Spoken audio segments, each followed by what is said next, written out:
Laura from Kingwich, thanks so much for joining me. Thanks for having me. So I'm Laura. I'm the lead vocalist from Kingwich, Scottish doom heavy metal band. Nice to be chatting with you. It's good to have you here. Take us back to the beginning of the band. Tell us all, how did that come about? Did you know each other previously?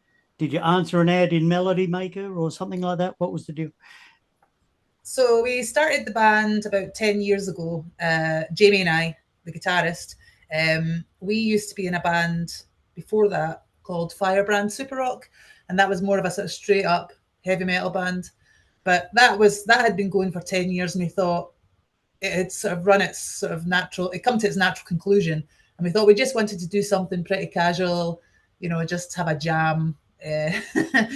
And we started up Kingwich with some friends, but really quickly the band just sort of, we got songs together really, really fast in the jam room, and we made a demo, which we decided after it was recorded, like we were so happy with it, we're like, oh, we'll just put it out there and see what folk think.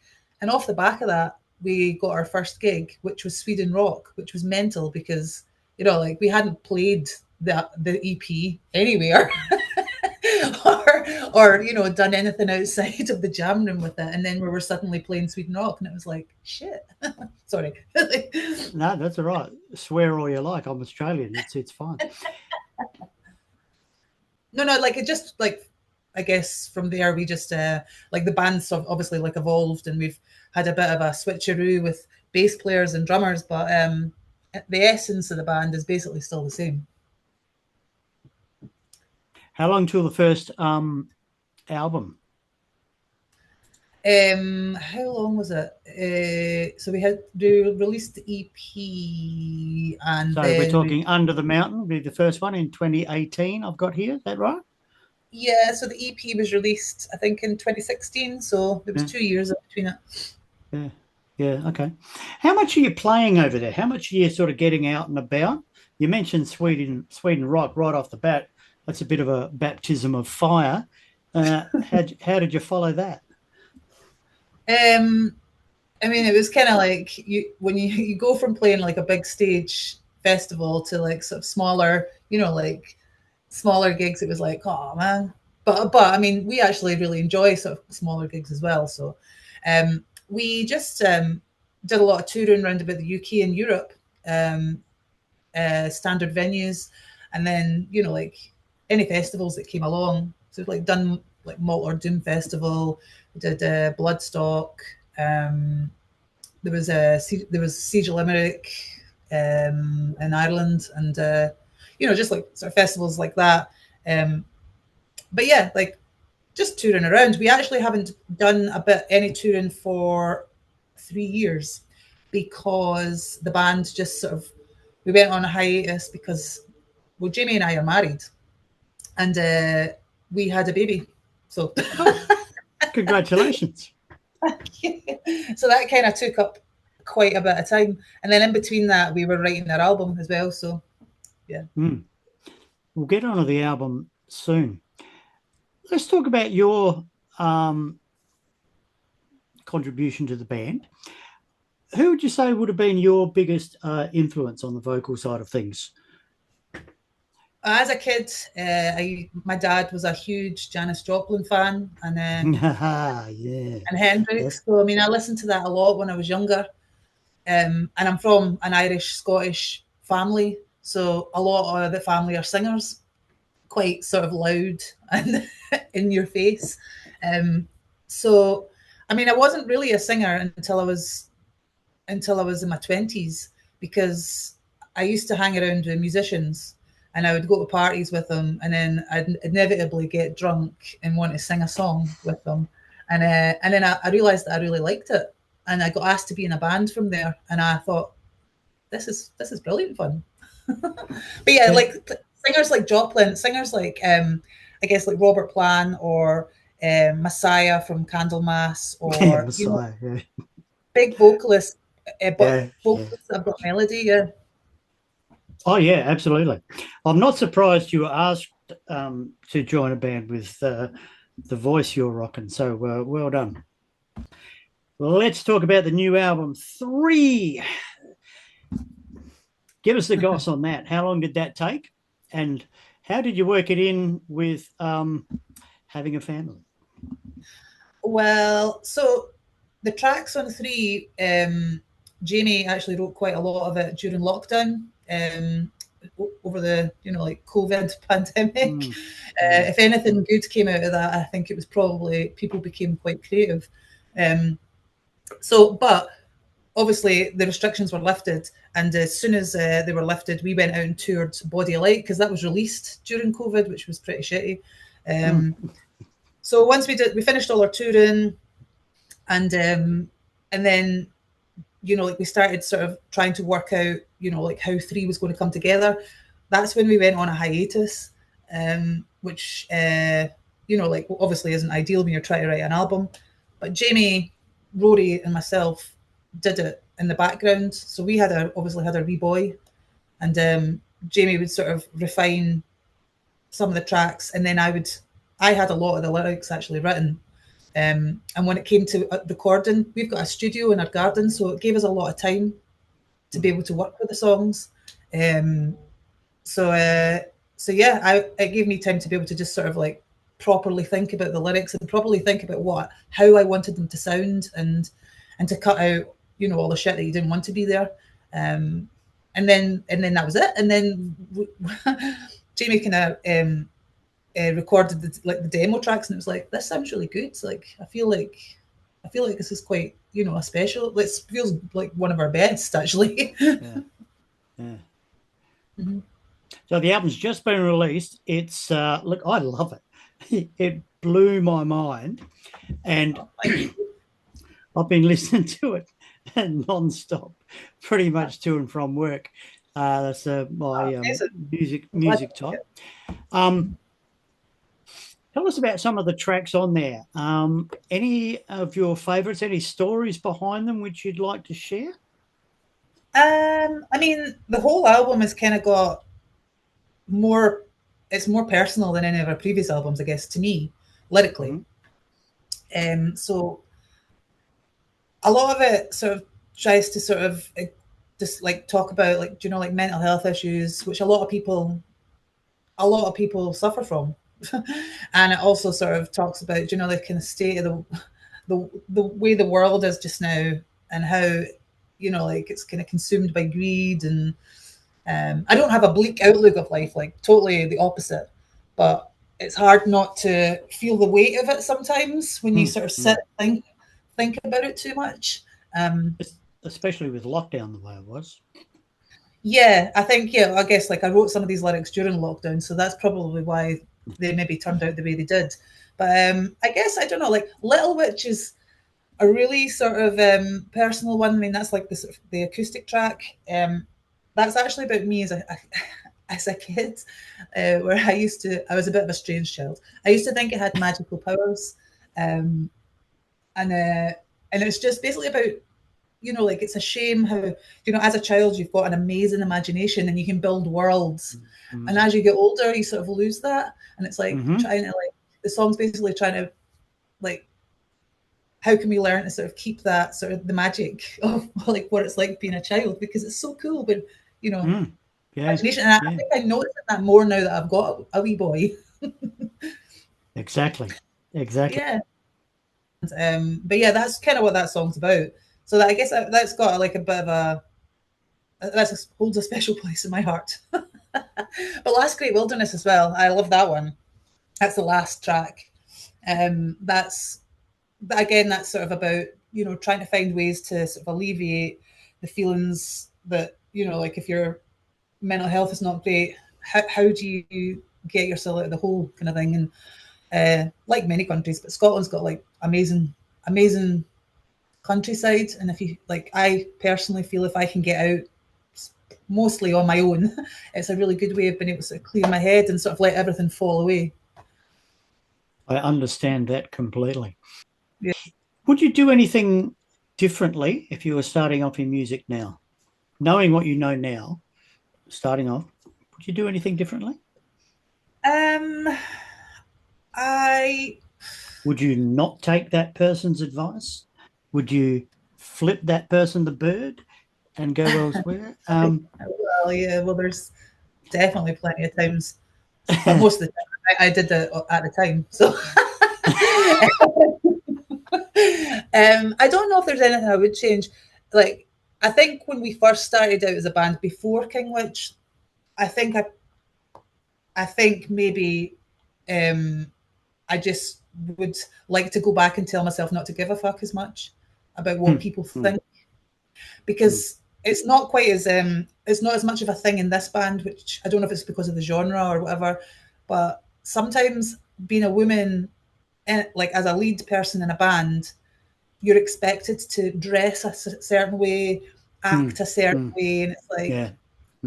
off. Like, why do I need to be different from the guys that are in the band? Mm, Why do I need to suddenly need to be like some like sexualized? You know what I mean? It's we're It playing can music. it can come over quite tacky sometimes. Um, like they're doing it almost I mean, gratuitously. yeah, like I mean, it works for some bands and certain Yeah, kinds of music, which is yeah. fine. But I just it used to really irk me when people would say that kind of stuff to me, because it was like, why are you saying that? Are you listening to the music? Or are you just here for like a titty show? Or you Mm, know what I mean? no, no. Okay, fair answer. How is the local scene where you are? It's great, actually. I mean, Edinburgh's pretty small, and like in comparison, obviously in comparison to the world, but in comparison to in the UK, it's small.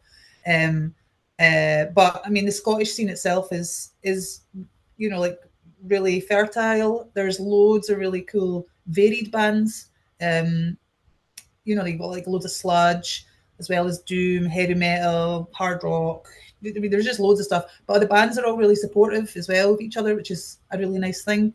Um, although a lot of venues have shut down, we've still got some really, really good venues that you can, like get a really good gig in and get a big crowd, which is Mm, which is brilliant. okay. Did you find that after COVID, when lockdown finished and everyone's out there again, with the venue shortages that you mentioned, or the losses of some venues, was a bit of a logjam afterwards? There was actually, yeah, it was difficult to get stuff booked. When you needed to be like right on it, because all the Yeah. bands were just doing the exact same thing. Yeah. But on the other side of it, when you did get gigs booked, people were like gagging to come and see music. Yeah. Yeah. So, they were busy. Yeah. Yeah. Okay. What's the funniest thing that's happened on tour? Oh God, there's like quite a lot of ridiculous things that have happened. I guess like on our last tour, we were touring with Greenlung, and our driver and friend Mark, he had a brand new van. It was his personal van that he used Uh, for us to tour around in, and we played. I think it was. I think it was Germany. It was a venue in Germany. I can't remember the name of it. But anyway, Mark was being really precious about the van. He didn't want us to knock it or anything, which is fair enough because it was brand new. But at the end of the night, it was like really late. He accidentally locked his keys in the van. So it's like, shit, we needed to get all the gear in it. So Green Lung and us, obviously, like the guys we didn't know how to get into it because he didn't want us to smash his van in. So I can't remember how to do it. I think they had like a pen knife or something. And they started like trying to cut holes. Oh, it was in the bulkhead. That's where he'd left his keys. They'd cut a hole in the bulkhead with a pen knife. And the bassist for Green Lung at the time was using a mic stand or his bass, like to try and feed it through to hook onto the keys. They were in the van. So the guys, Mark's van was basically destroyed because he left his own keys in the van, which in a way like made us feel slightly better that it wasn't us that had done it. it's his own fault, then, isn't it? Hello. But yeah, it was pretty funny. What was your gateway album into the heavy rock world? Heavy rock world. What album The did you hear and go, that's for me, I'm going that way? the Wall, I think. It's Okay. probably not your typical sort of like heavy rock, but when I heard The Wall, I was like, fucking hell, this is amazing. Like this is just like it blows my mind. And it's one of these albums I can listen to over and over and over again and never ever get bored of it. And every Yeah. time I listen to it, I feel like I hear something different.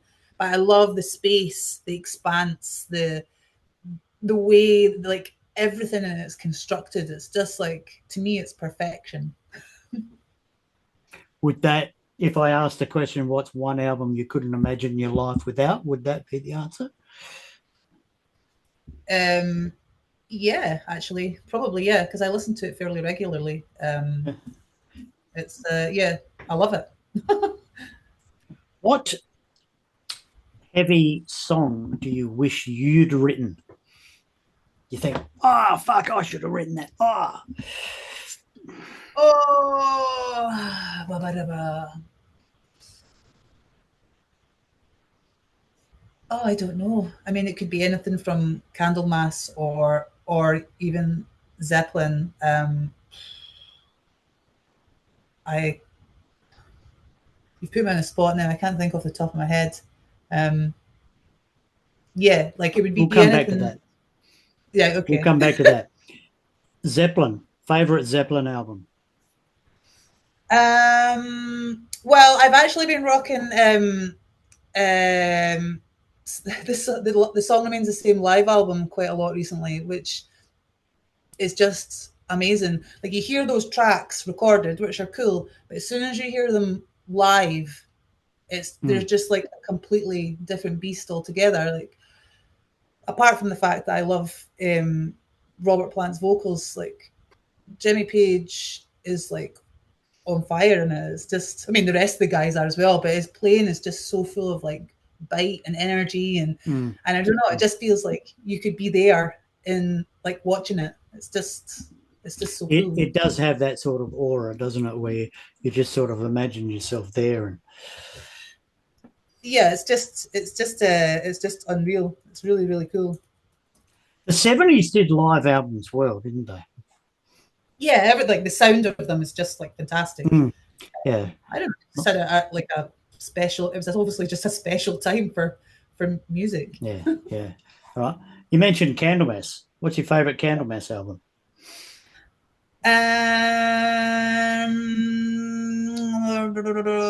Nightfall probably. Yeah, okay. Um, yeah. What? Why? What's yours? Tales of Creation.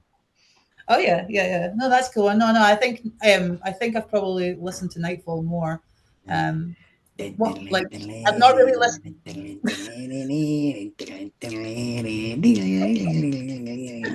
Wow, Like that's some pretty. star fell down the night I was reborn. Wow. I'm going to cut that out because I haven't No, got a you voice. shouldn't. You definitely shouldn't. Oh, Really, like if you haven't already listened to the album, you can find it on all major streaming platforms. Obviously, you can buy the vinyl. It's a really beautiful artwork, limited edition blue marble where's the best vinyl. place to get that? You can get them on Listenable Records website. So that's Right. our label. But you can actually find, like, if you just typed it into Google, there's loads of sellers, like, Nuclear Blast are selling it as well. And like Oh, they these sort really? of, Hmm. Okay. yeah, I think they do like sort of, they sell through all the labels. But Listenable Records are our label, and then that's where you can get it. So yeah, it's just give it a spin, give it a listen, see what you think. It's got a bit of everything in there, I think, for a lot of people who are into heavy music. There's it's a bit, quite varied. Oh, it is. Yes. And it's all killer, no filler. Oh, that's good. Thank you. Look, It's I love it. Um, Wow, thank you very much. That's awesome. It feels like because it took so long to pull the album together, and because we've been out of it for a while, to hear you saying that is such a it feels really good. Laura, thanks so much for having a chat to me. It's been a great time, great fun talking to you. Good luck with the album, out now. It's 3. I love it. Best of luck with it, and best of luck out on the road, smashing people's faces in with. Thank you, and it's been really nice chatting to you. Thanks for taking the time to, Excellent. You take care of yourselves out there, and speak again soon. See you. Bye.